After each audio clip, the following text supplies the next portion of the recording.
Pagod ka na ba sa buhay? Ayaw mo na mapagod? Eh di, huwag ka magtrabaho para di ka mapagod. At nagsasawa ka na ba sa mga ulam na yung kinakain dahil walang pambili?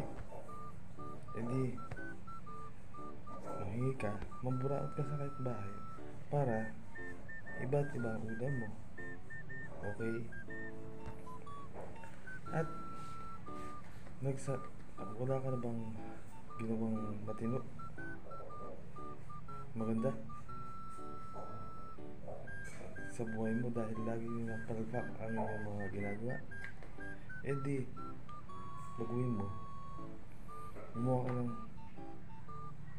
ng mga magaganda. Maligaw ka ng maganda at magjowa ka ng maganda.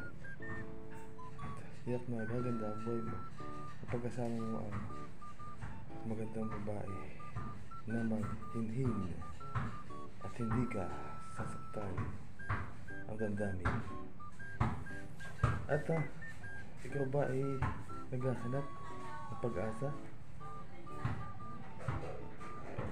Nawawalan ka na ba ng pag-asa? Eh di, pumunta ka sa pag-asa sa opisina ng pag-asa at doon makikita ang pangalan ng pag-asa. Okay? Sana ay kayo ay natawa sa joke ko, mga kaibigan, kapluma at ka-wonder. Paalam.